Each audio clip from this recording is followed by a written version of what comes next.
तो क्या हाल है आप सभी की। उम्मीद करते हैं सब अच्छे होंगे, सब मौज काट रहे होंगे अपने अपने घर पर। तो देखिए, जैसा कि आपको पता है कि दुनिया का सबसे सफल अगर मिलिट्री अलायंस कोई सा है तो वो नो डाउट नेटो ही है। क्योंकि अगर इसमें एक ऐसा आर्टिकल है जिसकी वजह से अगर एक देश के ऊपर हमला किया जाएगा तो ये माना जाता है कि नेटो के सभी देशों के ऊपर हमला है, तो सभी देश मिलकर उस हमला करने वाले देश पर अटैक कर देते हैं। और इसी चीज़ को देखकर यहाँ पर बहुत सारे जो देश हैं वो नेटो में शामिल होना चाहते हैं, जैसे कि यूक्रेन भी नेटो में शामिल होना चाहता था, और लेकिन रशिया को ये बात मंजूर नहीं थी, तो रशिया ने यूक्रेन के ऊपर अटैक कर दिया। और इस चीज़ से यहाँ पर दो देश जो थे, स्वीडन और फिनलैंड, इन्होंने नेटो में अप्लाई कर दिया था कि भाई हमें यहाँ पर रूस से खतरा है, हमें यहाँ नेटो में शामिल कर लो। यानी कि नेटो में के शरण में आ गए ये दोनों देश, जिसमें से तुर्की यहाँ पर एक ऑब्स्टेकल सामने बनकर आया। क्योंकि देखा जाए तो फिनलैंड को तो रेटिफाई कर दिया तुर्की ने, लेकिन यहाँ पर स्वीडन को यहाँ पर अभी तक भी रेटिफाई नहीं किया गया था।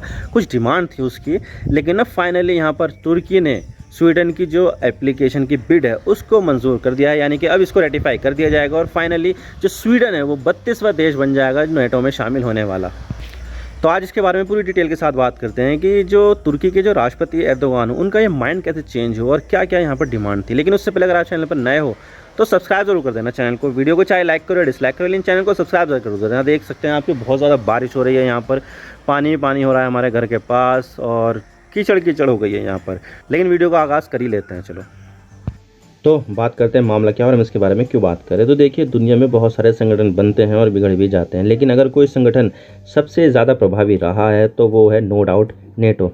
नेटो 1949 में बना था और ये दुनिया का सबसे सफल मिलिट्री अलायंस है। और ये इसके खिलाफ वॉर्सो पैक्ट नाम से मिलिट्री अलायंस बनाया गया था, जो नाटो के जैसा ही था, जिसे यूएसएसआर कंट्रोल करता था और नेटो को यूएसए कंट्रोल करता था। लेकिन यूएसएसआर के डिसइंटीग्रेशन के बाद ये वॉर्सो पैक्ट भी खत्म हो गया था और नेटो आज भी काफ़ी ज़्यादा रेलेवेंट है। और नेटो में शामिल होने के लिए कई देशों की लाइनें लगी हुई है, जैसे कि जॉर्जिया, बोस्निया, यूक्रेन जैसे देश शामिल इसमें हैं। और इसके पीछे की सबसे बड़ी वजह है वो है नेटो का आर्टिकल 5, जिसमें ये कहा गया है कि किसी नेटो देश पर हमला सभी नेटो देशों पर हमला माना जाएगा। और यही चीज़ नेटो को अट्रैक्टिव बनाती है, जिससे छोटे से छोटा देश और कमज़ोर देश भी नेटो की वजह से काफ़ी ज़्यादा मजबूत और ताकतवर हो जाता है। और अभी जो रूस और यूक्रेन का वॉर चल रहा है वो भी नेटो की वजह से ही चल रहा है। दरअसल यहाँ पर यूक्रेन नेटो में शामिल होना चाहता था और रूस ये चीज़ बर्दाश्त नहीं हुई, क्योंकि रूस नेटो को अपने लिए सबसे बड़े खतरे के रूप में देखता है। तो अगर रूस के दरवाजे पर नेटो सैनिक आ जाएंगे तो इससे रूस की सिक्योरिटी कहीं ना कहीं खतरे में पड़ जाएगी। तो इस खतरे को देखते हुए ही रूस ने यूक्रेन पर हमला किया था। और इस वॉर को 500 दिनों से भी ज़्यादा हो चुके हैं और ये वॉर कब खत्म होगी ये किसी को भी नहीं पता है, खुद रूस को भी नहीं पता है, ना ही यूक्रेन को पता है। और इसी दौरान दो और देशों ने नेटो में शामिल होने के लिए अप्लाई किया था, वो भी एक साथ। और ये देश है फिनलैंड और स्वीडन, जिसमें फिनलैंड को तो नेटो में शामिल होने में कोई दिक्कत नहीं हुई है और फिनलैंड नेटो का 31वां मेंबर बन गया है। लेकिन जिस देश को सबसे ज़्यादा दिक्कत हो रही है नेटो में शामिल होने के लिए वो देश है स्वीडन, जिसकी एंट्री हंगरी और तुर्की ने रोक कर बैठे हैं, खास करके तुर्की। क्योंकि देखा जाए तो नेटो में शामिल होने के लिए नेटो के सभी देशों को उसको रेटिफाई कराना ज़रूरी होता है, लेकिन तुर्की ने काफ़ी लंबे समय से स्वीडन को रेटिफाई करने से ही मना कर रखा है। लेकिन अब इतनी ज़्यादा जद्दोजहद के बाद फाइनली तुर्की मान गया है और स्वीडन को रेटिफाई करने के लिए तैयार हो गया है। आप देख सकते हैं कि CNN का आर्टिकल है, Turkey has agreed to back Sweden's NATO bid, alliance chief says, यानी कि जो जेंस स्टोल्टनबर्ग है, जो नेटो के जो चीफ है, उन्होंने कह दिया कि भाई तुर्की यहाँ पर स्वीडन को नेटो में शामिल करने के लिए मान गया है। 10 जुलाई का आर्टिकल है वो। इसी के साथ ही यहाँ पर यूटर्स का भी आर्टिकल, तुर्की give green light to Swedish NATO membership bid.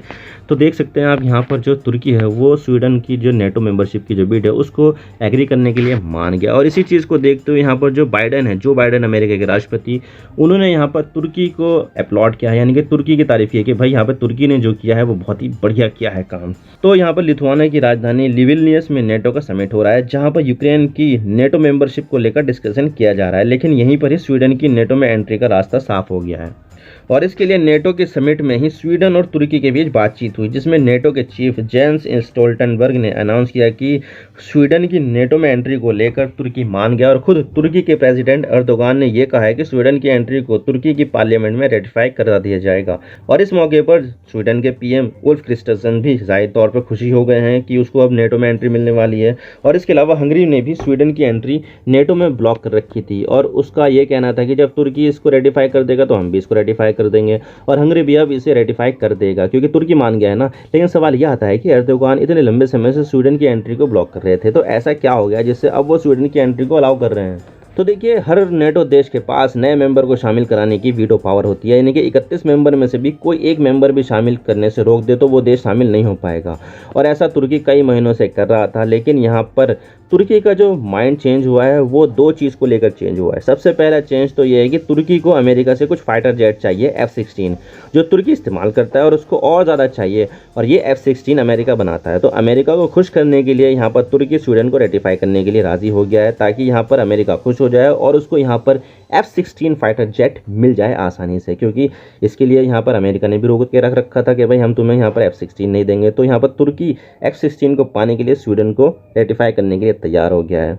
और दूसरी बात यह है कि तुर्की हमेशा से ही अपने आप को एज ए यूरोपियन वैल्यू वाला देश के रूप में प्रेजेंट करता आया है। भले ही तुर्की का 90% से भी ज़्यादा हिस्सा मिडिल ईस्ट में लगता है, लेकिन तुर्की मिडिल ईस्ट में शायद मुस्लिम देश होते हुए भी सबसे बड़ा सेक्युलर देश है। और तुर्की यहाँ पर इसी चीज़ को दिखाकर यूरोपियन यूनियन में शामिल होना चाहता है, क्योंकि अभी आप देखोगे तो इसी साल की शुरुआत में तुर्की में भयानक भूकंप आ गया था, जिसमें 40,000 से भी ज़्यादा लोगों की मौत हो गई थी। और तुर्की में इस समय फाइनेंशियल क्राइसिस भी आ रखी है। तो दोनों चीज़ों को देखकर तुर्की अपने आप को यूरोपियन यूनियन का मेंबर बनाना चाहता है, ताकि यहाँ पर तुर्की को पूरे यूरोपियन यूनियन की मार्केट का एक्सेस मिल जाए और तुर्की यहाँ से फाइनेंशियल क्राइसिस से निकल जाए। और इस चीज़ को लेकर अमेरिका ने भी तुर्की को सपोर्ट किया है, और अमेरिका यहाँ पर तुर्की को 40 F-16 बेचने के लिए तैयार भी हो गया, और यूरोपियन यूनियन से भी तुर्की को पॉजिटिव रिस्पांस मिल रहा है। तो इन दो वजहों से तुर्की ने स्वीडन की एंट्री को ग्रीन सिग्नल दे दिया। लेकिन सवाल यह आता है कि तुर्की ने स्वीडन की मेंबरशिप को इतने लंबे समय से ब्लॉक क्यों रख रखा था। तो देखिए यहाँ पर फिनलैंड और स्वीडन दोनों ने एक साथ नेटो में शामिल होने के लिए एप्लीकेशन दी थी। दरअसल फिनलैंड और स्वीडन यहाँ पर हमेशा से ही नॉन अलाइंड रहे हैं, और कोल्ड वॉर में भी दोनों ने किसी भी साइड को चूज़ नहीं किया था। और स्वीडन ने तो पिछले 200 सालों से कोई युद्ध भी नहीं लड़ा था, लेकिन जब रूस ने फरवरी 2022 को यूक्रेन पर अटैक किया तो तब इन दोनों देशों ने अपना नॉन अलाइनमेंट की जो पॉलिसी थी उसको ही बदल दिया, और फाइनली नेटो की शरण में आ गए और नेटो के मेंबर बनने के लिए एक साथ अप्लाई कर दिया कि भाई ये रही हमारी एप्लीकेशन और हमें नेटो का मेंबर बना दो। शुरुआत में तुर्की ने फिनलैंड को लेकर कुछ ऑब्जेक्शन उठाए थे, लेकिन तुर्की फिनलैंड को रेटिफाई करने के लिए मान गया और इस तरह फिनलैंड नेटो का 31वां मेंबर बन गया। लेकिन तुर्की ने स्वीडन को अलाउ नहीं किया और स्वीडन पर आरोप लगाया कि स्वीडन अपने यहाँ पर कुर्दिश आतंकवादियों को पनाह दे रहा है, और स्वीडन कुर्दिश आतंकवादियों के खिलाफ कोई एक्शन भी नहीं ले रहा है। तो इस वजह से भी तुर्की स्वीडन से नाराज़ था। और इतना ही नहीं, यहाँ पर स्वीडन ने कुछ एंटी इस्लामिक एक्टिविटी भी हुई, जैसे कि एक बार तुर्की की एम्बेसी में जो स्वीडन में है उसके सामने ही कुछ कुरान जलाया गया, और फिर अभी रिसेंटली एक मस्जिद के बाहर भी कुरान जलाया गया स्वीडन के अंदर, जिससे तुर्की कहीं ना कहीं नाराज़ हो गया और ये बोला कि हेट क्राइम है ये, जबकि स्वीडन का कहना है कि ये चीज़ फ्रीडम ऑफ स्पीच के अंदर आती है।